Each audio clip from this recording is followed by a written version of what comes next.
మీ business ఏదైనా మీ ఊర్లో promotion చేయాలంటే అది సుమన్ టీవీతోనే సాధ్యం. ఇప్పుడే సంప్రదించండి.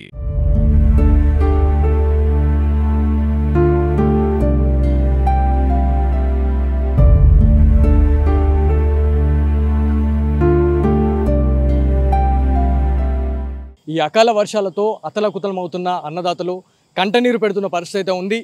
ఈ రహదారి గురించి మాట్లాడితే ఏదైతే నిజామాబాద్కి వెళ్ళే ప్రధాన రహదారి, అదేవిధంగా మనకి నందిపేటకి వెళ్ళే ప్రధాన రహదారిలో ఇప్పుడు ఈ సిచ్యువేషన్స్ అయితే కనిపిస్తున్నాయి. మొత్తం ఓవరాల్గా నిజామాబాద్ జిల్లాలో ఏదైతే 2-3 రోజుల నుంచి కూడా ఏదైతే వర్షాలు కురుస్తున్న పరిస్థితుల్లో ఖచ్చితంగా చాలామంది రైతన్నలు ఇబ్బంది పడుతున్న పరిస్థితి అయితే ఉంది. ప్రతి రహదారిలో కూడా ఇవాళ ఇలాంటి సిచ్యువేషన్స్ కనిపిస్తున్న పరిస్థితి అయితే ఉంది.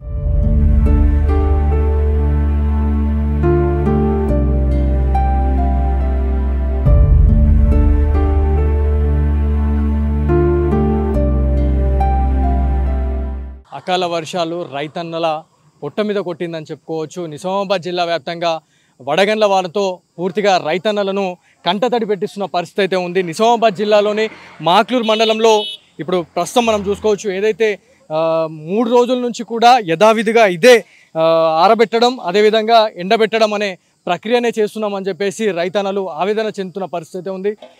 మాక్లూరుకి సంబంధించిన రైతన్ను ఉన్నారు, ఒకసారి వారితో మాట్లాడదాము. అన్న, ఏంది పరిస్థితి, ఎట్లా ఉంది? అంటే నిన్న వర్షం పడ్డది, ఇవాళ కూడా మళ్ళీ వర్షాలు ఉన్నాయని చెప్పి చెప్తా ఉన్నారు. అసలు ఏం జరుగుతుంది? అదే కాదు చెప్తున్నాం అన్న, మొత్తం కాదు కుప్ప చేస్తున్నాం, నానిపోతుంది. ఇప్పుడు దాన్ని మేము వేసి కాదు 15 రోజులే వస్తుండ్రు, చూస్తుండ్రు, పోతుండ్రు, అస్తలేదు మ్యాచర్ మ్యాచర్ కాదు. నిన్న వచ్చింది అన్నారు, వస్తామన్నారు, రాలే. ఇది అట్లనే అయిపోతుంది, తడిసిపోతుంది, ముద్దలకి అయిపోయింది. ఇవాళ కూడా వర్షాలు ఉన్నాయి. ఇవాళ మళ్ళీ ఇవాళ ఎంతైతే ఎండబెట్టిరో పొద్దున్న నుంచి, మళ్ళీ ఇవాళ రాత్రి మళ్ళీ పడుతుంది, రేపు పొద్దున మళ్ళీ పరిస్థితి అట్లనే ఉంటుంది. సో అధికారులకు మీరు ఏం చెప్పాలనుకుంటున్నారు? కాదు, ఆదుకోవాలని అంటున్నాం మేము. రేవంత్ రెడ్డి గారిని ఆదుకోవాలని చెప్తున్నాం. ఇప్పుడు ఏడ చూసినా నిజామాబాద్ జిల్లాలో ఏడ చూసినా కూడా రోడ్ల మీద ఇప్పుడు ఇలా ఇట్లాంటి సిచ్యువేషన్స్ కనబడుతున్నాయి. ఇప్పుడు మొన్న కూడా వర్షాలకు మొత్తం ముద్దైన పరిస్థితి అయితే ఉంది. సో ఇప్పుడు మీ తాండావాసులు కావచ్చు, మీ గ్రామస్తులు ఎంతమంది ఇట్లా ఎండబెట్టే ఇది చేస్తున్నారు? మారాసం చేస్తారు, అందరిది కాదు. ఎండ అట్లా నానిపోతున్నాయి. ఇవాళ వస్తాం, రేపు వస్తాం, వస్తలేరు. మ్యాచరు కాదు, చూస్తలేరు. అది అట్లనే ఉన్నాయి పరిస్థితి మాది ఘోరంగా. వస్తామని అంటారు, వస్తలేరు. రేపు వస్తాం, ఎల్లుండి వస్తాం, అదే మ్యాచర్ వచ్చింది మళ్ళా నంబర్ అంటారు, ఏదో ఒకటి చెప్తారు. ఏదైతే నిజామాబాద్ జిల్లాకి సంబంధించి ప్రతి రైతన్న ఆవేదన ఏంటంటే ఇక్కడున్న సొసైటీ యజమానులు ఏదైతే స్టాఫ్ కావచ్చు, ఎవరు కూడా ఇక్కడికి వచ్చి మాచారు చూసలేరు అని చెప్పేసి ఆవేదన వ్యక్తం చేస్తున్నారు. ఒకసారి అమ్మ మీరు చెప్పండి, అంటే ఎన్ని రోజుల నుంచి ఇట్లా ఎండబెడతా ఉన్నారు? 10 రోజులే అన్న కోయి కోత కోసి మా మ్యాచర్ నిన్న వస్తుండే, ఆయన రాలే. మ్యాచర్ కోసం అస్సలే రాడు, వస్తా అంటాడు, రాడు. అయితే తడిసిపోతుండేది అట్లు, నిన్ననే కాట అవుతుండేది, అస్సలేడు ఆయన. ఎన్ని రోజులు బాధపడాలి మేము? ఇవాళ కూడా వర్షాలు ఉన్నాయి. మళ్ళీ ఇవాళ ఎట్లయితే మీరు ఎండబెట్టిర్రో, ఎట్లయితే కుప్పలు పెడుతున్నారో, మళ్ళీ ఇలా వర్షాలు పడితే రేపు పరిస్థితి ఏముంటుంది? మనకి వడ్లకి ఏమన్నా ఎఫెక్ట్ అయ్యే అవకాశం ఉందా? ఉంది, అన్ని తడిసిపోతున్నాయి, మొలకలు వెళ్తున్నాయి. అది మ్యాచర్ కొరకు అయితే రావాలి కదా. ఎన్నిసార్లు 10 రోజులు అవి కోత కోసి నిజామాబాద్ జిల్లాకి సంబంధించి ప్రతి ఒక్కరి రైతుగా ఆవేదన అయితే మనకి వినిపిస్తూ ఉంది. అమ్మ మీరు చెప్పండి, ఎట్లా ఉంది? అంటే వచ్చి చూస్తలేరా, మాచర్ చూస్తలేరా? ఏం జరుగుతుంది? చూస్తలేరు, మాచర్ చూస్తలేరు, ఏం చూస్తలేరు. నిన్న మొత్తం ఎండిపోయినాయి. రారు బాబు అంటే అప్పటికేస్తా అన్నాడు. వర్షం పడ్డది, అంత రౌతు వర్షం పడ్డది, అట్లానే నొక్కి వెళ్ళిపోయినా. ఇంకా 3 రోజులు వర్షం ఉంది అని చెప్పేసి అంటున్నారు. ఎట్లా చేయమంటావు ఇప్పుడు? ఎట్లా చేయాలి? లేపి వేస్తుంది. ఎంత కష్టం చేసినా అంత పోతున్నది, భూమిలా పోతున్నది మాది మాల్. ఎట్లా చేయాలి? అంటే నిన్న వర్షాలు పడ్డాయి, ఎట్లా ఉంది పరిస్థితి? మొత్తం తడిచిపోయింది, మొత్తం తడిచిపోయింది. నీళ్లు పడ్డాయి మొత్తము. ఎటు చూడిన నీళ్ళే, ఎటు చేసిన నీళ్ళే. ఏం తోచాక అంతా మాకు ఇబ్బందికరంగా ఉన్నది. మేము ఏం చేయాలా, ఎట్లా అమ్మాలంటే ఎవరు కొనేటోళ్ళు లేరు, ఎటు పోయినా ఎవరు చెప్పేటోళ్ళు. మా చేసిన 6 నెలల పంటలు నీళ్ళ మట్టం అయిపోయింది. ఏం చూడాలా తోచాక మాకు ఇబ్బందికరంగా ఉన్నది. మేము ఏం చేయాలా, మరి బాగా తడిచిపోయింది. మొత్తం 10 ఎకరాల పొలము మొత్తం ఒకటేసారి తడిచిపోయింది. మరి అది లేపాలంటే కూడా లేదు, ఎండపోవాలంటే ఏం లేవు, దారి లేవు. జాగలేదు, ఏం చేయాలని అంటున్నాను. ఇప్పుడు అన్నదాతలు అంటే రాజుల లెక్క అని చెప్పేసి అని అంటారు, రైతు రారాజు అని చెప్పేసి కూడా అంటారు. కానీ ఇలా చూస్తే రైతు ఇలా కన్నీరు పెట్టుకుంటున్న పరిస్థితి ఉన్నది. ఎడ్స్లు బాగా ఉన్నాయి, బాగా ఎటు చేసినా ఏడల ఉన్నది, సాగు ఉన్నది. మాకు ఎటు పోయినా తినే డబ్బులు అడిగినా రూపాయి డబ్బు ఇవ్వలేక పరిస్థితి ఉన్నది మాకు. ఏం చేయాలి? ఇక ఇన్ని డబ్బులు ఖర్చు పెట్టినాం, లక్షల రూపాయలు ఖర్చు పెట్టినాం.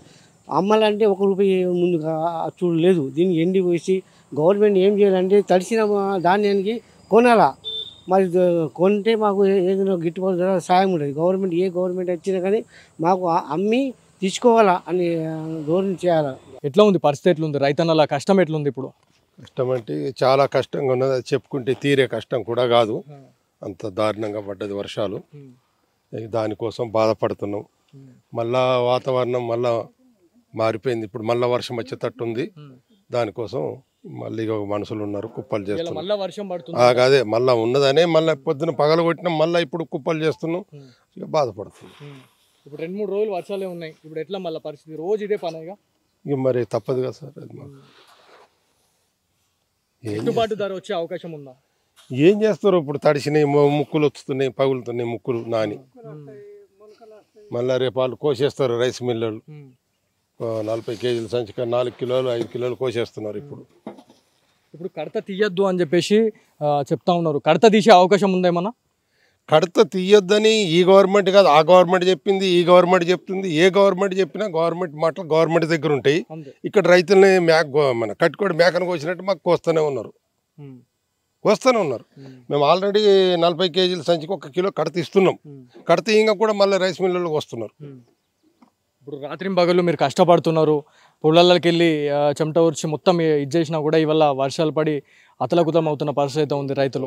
సో అధికారులకు మీరు ఏం చెప్పాలనుకుంటున్నారు దీని గురించి? అధికారులు ఎవరికి ఏది చెప్పినా పట్టించుకోరండి. చెప్పినప్పుడే మంచిది, మేము చూస్తాం, మేము చేస్తామంటారు. అంతవరకే రైతుగా భూమి పుట్టిన నుంచి రైతు భూమి దున్నుతున్నాడు, మా బతుకు అంతే ఉన్నది, అదే లింగి అదే ఎంగ అన్నట్టున్నది. ఇక అంతకంటే ఎక్కువ చెప్పేది ఏముంది? ఇక్కడ ఏ రోడ్ మీద చూసినా కూడా ఆరబెడతా ఉన్నారు వడ్లకు సంబంధించి. మొత్తం వ్యాప్తంగా ఏ వర్షాలు ఉన్నాయి, ఇదే రైతాంగం ఏ ఊరికి పోయినా ఇదే బాధలు ఉన్నాయి. ఒక్క మాకులూరనే కాదు, ఇది ప్రతి ఊరు తెలంగాణ. ఇప్పుడు టీవీలో కూడా చూపిస్తున్నారు, తెలంగాణ జిల్లాల్లో అన్ని జిల్లాల్లో అన్ని గ్రామాల్లో వర్షాలు పడ్డాయి.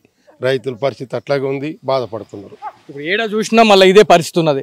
మరి ఎప్పుడు మారాలా రైతుల బతుకులు? ఎప్పుడు మారాలా? ఇంకా 48 గంటలు వర్షాలు ఉన్నాయని చెప్తున్నారు.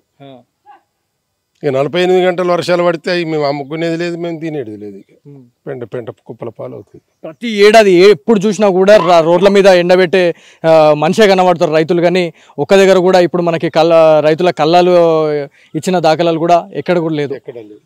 ఈ రోడ్ల మీద ఆరబోసుకుంటాం. ఇట్లా వర్షం వస్తే కొన్ని కొట్టుకుపోతే కొన్ని ఇప్పుడు మీరు అన్నట్టు 2-3 రోజులు వర్షాలు పడితే ముక్కులు వస్తాయి, పగిలిపోతాయి. మొలకలు వచ్చినాయంటే వాళ్ళు కొనరు.